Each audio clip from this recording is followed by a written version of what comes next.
Hi everyone, this is Bethany, Be a Crafty Girl, and today I'm going to share with you a Triart coloring tutorial. And I am so very excited because I was not sure that I would ever be able to do tutorials or wanted to do tutorials, but it's really happening. So today I'm going to use this digi image from pinkcatstudio.com, and this image is called Betty Holding Heart, and this character is called Bitty Betty. And they have lots of different images of her for different seasons and different holidays. I'm just going to go on ahead and get started. For those of you that don't know what Triart markers are, here they are. They are very similar to Copic markers. They use the same type of ink that Copic markers do. They are alcohol based, and they perform like Copic markers as well.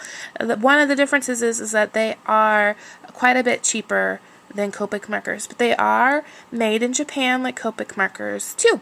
One of the other things that's different from the Triart markers than the Copic markers is that it has 3 tips. This end is the brush tip. The middle one is the chisel tip. And on this end is a fine tip, and that's why it's called a Triart marker, because there's 3 tips. So this is a Triart marker, and I will get started coloring our Bitty Betty image. I'm going to do the skin first, and when you're coloring with Triart markers, it's very similar with Copics. So I'm going to use SK9 Shell Pink, and this is going to be the blush. I'm going to use SK11 Vanilla, SK8 Cream, and SK10 Venus. And with Triart markers, the lightest color is the biggest number. So the SK11 is the lightest color, and this is the color I'm going to start with first. I'm going to be using the brush end, and I'm just going to lay down some color. And it doesn't matter if it looks a little streaky right now, because you're just putting on a base to start with, kind of getting the paper primed. And you are going to be doing some blending.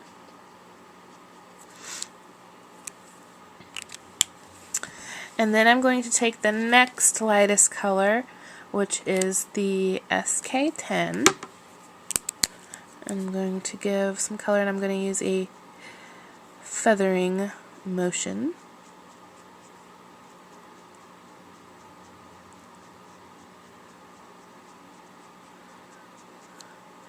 I am not Copic certified or Triart certified. This is just me showing what Triart markers can do. So I'm feathering out from the edges. Alright. And now I'm going to use the darkest color, the darkest skin color, which is SK8 Cream. And I'm going to go in. And this time I'm using more of a circular motion around the outside, kind of blending those two together.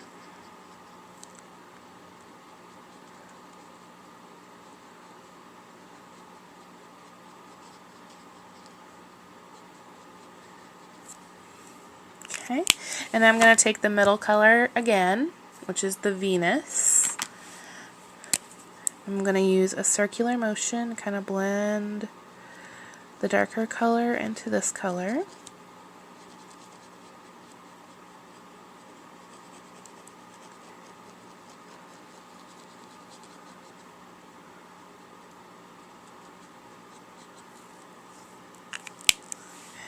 And then I'm going to use the SK11, the lightest color, and I'm going to use the circular motion and blend that all in.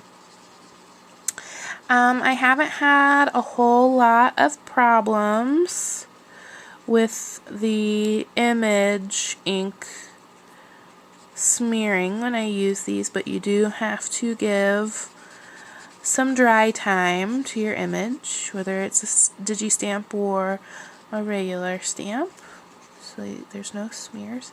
And I'm sure right now that you might think that it looks a little scary, it looks a little dark, but as it dries it will blend more. Same with Copic markers. You only want to do one space at a time because you want to keep the image a little damp so that it blends better together. So I am done with her face, and now I'm going to do her arms. So I'm going to take this lightest color again and do her arm and her hand over here. And I'm not going to do her legs because she has some little tights on. There's her arm, and because her arms and hands are a smaller area, I'm not going to use all of the colors, but I'm going to take this SK8 and I'm going to get definitely her elbow and do a little bit of shading, and on her hand, and then on this hand too, excuse me. And then I'm going to take the SK11 again and use a circle motion and kind of fan that out. Okay. I'm going to mention this because I got a little outside the line there. There is a colorless blender that you can get with Triart markers. I don't have it because every time I've gone to order it, it has been out of stock. But they do have that, and you can kind of use it as an eraser to push the color back in, so there's not any little mistakes. Okay, so that was her skin, and as you can see, her face is drying a little bit and lightening up. And the next step, I'm going to do her hair. And for her hair, I'm going to use SK1, E2, and SK2. So for this, you're going to start with the lightest color, and I'm going to start with the E2 Umber. I'm going to go in with the SK2 Maple and the SK1 Chocolate. Triart markers are numbered 1 through 12, 1 being the darkest and 12 being the lightest of your color, and they are brighter colors than Copics. I'm taking this lightest color and I'm going to put a wash of color down. I'm going to make her a brunette today. And they are more vibrant colors than what most Copics are. Copics are kind of more gentle, I would say, so that you can build. Some of the Triart marker colors are definitely bold. Okay. And remember, it's okay if it looks streaky right now because I'm just putting a base color on.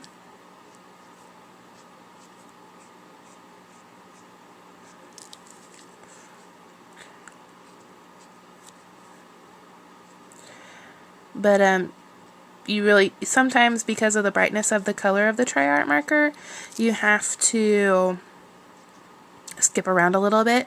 When you're blending, you might skip a color in between depending on what the color is to get to that blend well together.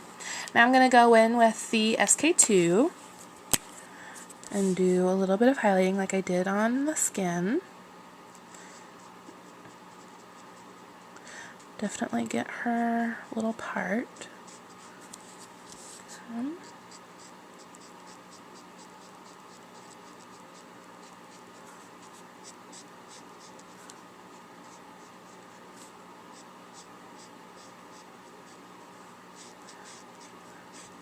And just kind of hit some more areas.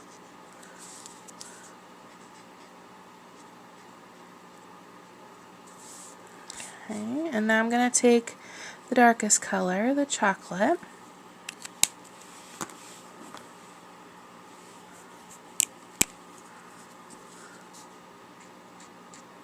kind of get in there and give some more shadow and whatnot.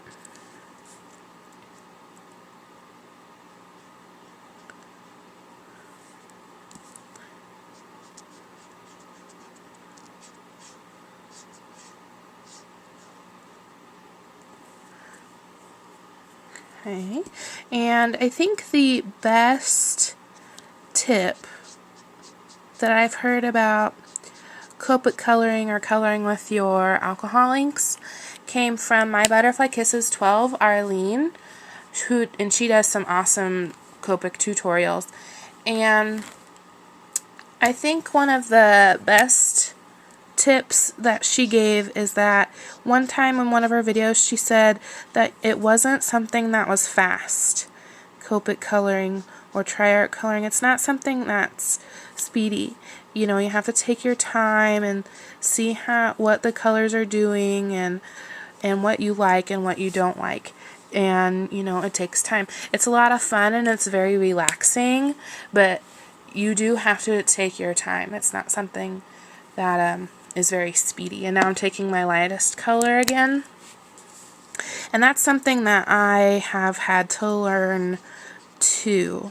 I think when I first started doing it, I wanted things to be done super fast and it wasn't working out well.